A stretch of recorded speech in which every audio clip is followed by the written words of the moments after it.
Hey guys, welcome back to the channel. So today I'll be doing another book review and I will be reviewing the book The Astonishing Color of After by Emily X.R. Pan. And I received this book via the NOVL and for an exchange for a review. And so I'm doing this review now and all I can say is I love this book. This book was freaking fantastic. So let's just get right into it.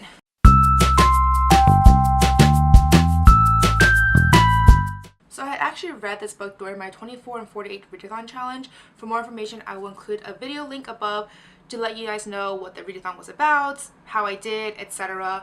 But I read this book during that time and absolutely loved it. I finished it within a few hours. And as always, I'm just going to talk about the summary right now for the non-spoiler section. So right in the beginning of this book, we were introduced to Lee and the fact that her mother had just committed suicide. It was also revealed that right before this discovery, she was actually with her longtime best friend Axel and was actually making out with him and came home to find this. So now she has to deal with the fact that she was out canoodling with someone instead of staying at home and taking care of her mother. And shortly after this, about a day or so, Lee finds this huge red bird outside and speaks to her. And then she is convinced that this bird is somehow her mother. And to further convince Lee that this bird was actually her mother, the bird brings over this package filled with old photographs, letters, etc. that are all from her mother's past, which ends up directing and leading Lee to Taiwan. And at this point, it should be also mentioned that Lee is half Taiwanese. Her mother is Taiwan origin. Well, I think technically like first generation Taiwanese because her parents, Lee's grandparents, are from China. And her father's side is Irish. So she's like half Irish, half Taiwanese. I'm not really sure that matters really, but that at least brings some sort of context as to her parents and their background. Now going back to the summary, obviously once Lee finds out that this bird is her mother and is really convinced that that's the truth, she tells her father, and her father does not believe her, obviously, that this bird is not her mother, despite the fact that this package appeared filled with old letters and photographs.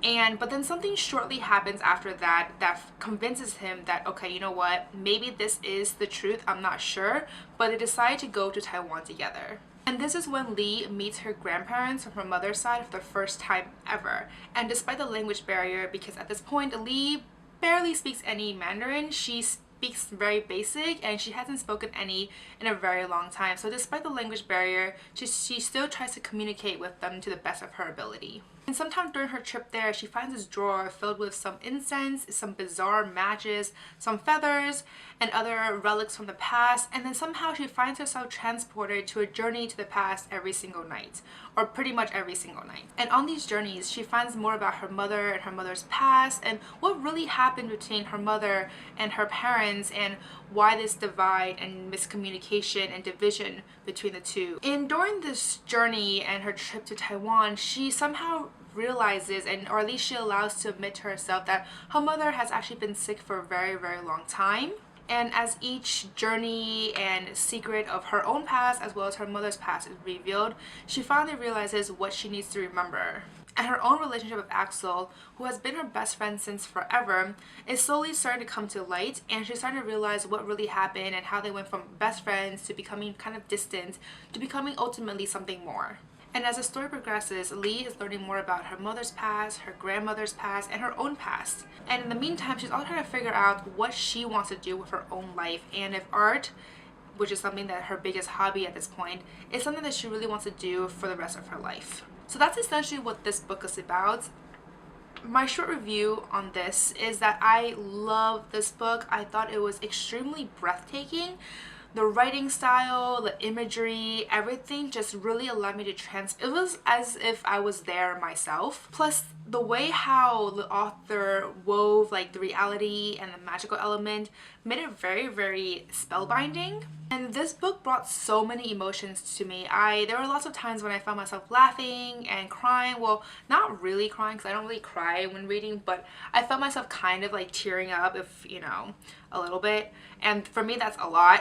That's saying a lot. So there were just so many emotions that were evoked from me from this book and the writing style and the plot. So anyways, I highly recommend this book. You will not regret reading this book. And the funny thing was, after I read this book, I was looking through the front flap and it was talking about how it's perfect for fans of Celeste Ning. And honestly, I thought that was hilarious because I actually really didn't like Celeste's first book. I forget what it's called, but I didn't really like her first book. I don't know if it's because I read an audiobook or not, but apparently everyone really loved that book, and her most recent book that came out, people love too. So I don't know. I just thought it was funny because I really didn't like her first novel, and for fans of her, I was surprised that, you know, I would love this one. But I was very pleasantly surprised overall. Like, this book was freaking amazing. I was still kind of lingering on it for the next day or two because there were just so many feelings evoked from me and from this book that it really took me a few days to really fully absorb. But I highly recommend this book. You will not regret it at all. But that is all I'm going to say for the non-spoiler section. And if this book sounds interesting to you, which I really hope it does, you should definitely go check it out. And if you've read it already, which might not be the case since I don't think it comes out until like end of March, and right now it's like, you know, mid-February. But if you had read this book, then definitely continue on this video with me for the spoiler section.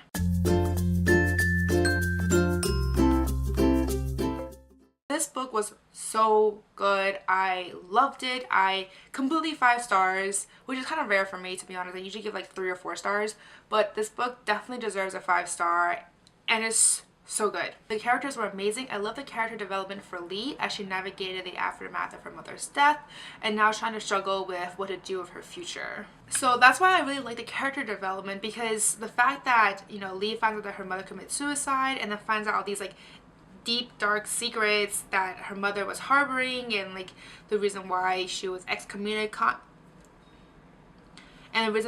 communicating with her parents, and then finding all these secrets and trying to deal with them, as well as dealing with her future, you know, with her father breathing on her and telling her art is not the way, go for something more useful and practical, and then with her whole like relationship with Axel, like all that stuff just on top of her. I love how this author managed to portray her and like have her grow throughout the book as she slowly realizes, you know, what she needs to do and starts to understand her past and what was going on. And I don't know, I just feel like this book just made things it was just so well written, I think is what it is. And honestly, there are just so many things about this book that made it heart-wrenching, such as, you know, the tension between Lee and Axel and that kind of like heartbreak. And it wasn't heavily touched upon, like the romance. I mean, it was, but it seemed like it took a backseat compared to learning about her mother's past and what really happened. But the times when it did show up, all you can think is, all I could think was, oh my goodness, there's just so much like tension between the two and chemistry, and I don't know why, you know, Axel can't see it, and when honestly like he realizes it, I was just like, oh my goodness. Or like the time when he kind of wanted something more but she didn't see it, and there were just so many feels during those parts. Not to mention the whole part about her mother and her sister, and like the reason why she was kind of, you know, not talking to her parents. Like, those parts were just really heartbreaking for me as well. Just knowing and learning about what really happened. Oh my goodness. But for me, I think the best part actually was the fact that most of the book was actually based in Taiwan. I'm Taiwanese, or like my parents are from Taiwan, and so I'm like first generation American, but I'm like a Taiwanese American. And I used to summer and winter in Taiwan, so I obviously know Taiwan really well, especially Taipei. And so there were so many references when she talked about like Shiling Night Market or Jiufen or Geelong and all those places. I was just thinking, oh my goodness, like this is so true for me. Like, I know exactly what you're talking about. I know exactly where you're talking about. And all like the food that they were mentioning, I just kept thinking, oh, I haven't been to Taiwan for like 3 years now. Like, I want to go back and eat all those foods, because Taiwan is like the mecca for food, in case you don't know that. Like, in all Asia, everyone goes to Taiwan for food because it's like #1. So anyways, I was just thinking, like, half the time in this book when I'm not like, you know, feeling emotional, I was just thinking, wow, I'm so hungry. I want to eat everything mentioned here. But like that's, for me, that was the best part, like how it was in Taiwan, and I just had so many, it just resonated with me and I could relate to it so well. But the one thing I would say that I was a little surprised to learn more about was the ghost culture.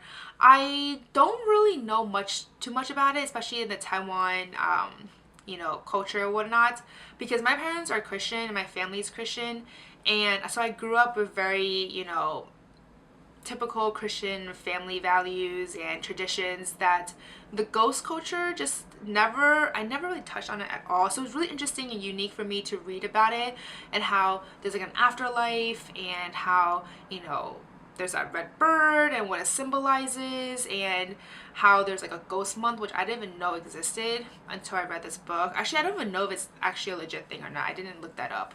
But it's just interesting for me to read about all this different like supernatural aspect of a country that I mean, they're obviously familiar with. So I also really enjoy the romance between Lee and Axel. It was just one of those cute, like, oh, they're like childhood best friends, and now they're, you know, becoming something more. And even though there's so many misunderstandings between the two of them, specifically Leanne, like Axel's like ex-girlfriend or something, honestly, it was like meant to be. I really like the romance between the two of them. I thought it was very, very well developed and, you know, well written. And the ending between Lee and her father, I'm really glad that was also touched upon, because there were just so many, I feel like they had grown really like distant, and they don't know why. Like none of them really know why. It's kind of partly, you know, Lee's father was away on business trip all the time, and Lee was always doing her art, which her father disapproved. And so it just seemed that like there were just so much things going on between them, and they never really talked things out. So at the end, when they actually sat down and talked, I felt super relieved that they were actually talking and that they can finally understand each other, because at the end of the day, communication is key. So I'm hoping that in the future, you know, things will be all sorted. As for the format of this book, I really like the alternating chapters between Lee and, you know, her past, mostly about Axel and how that relates to her mother's past, and how like all those journeys to the past are also like between alternating chapters. And honestly, like I really like that, but I could also tell like if this was an audiobook format, that it could be really confusing for someone, because I know that if it was me, I would be confused. Honestly, I'm 100% sure that if I read this book in audiobook format, I would not like it at all. So I definitely recommend it for like a physical copy, or like maybe even an ebook, as opposed to an audio version.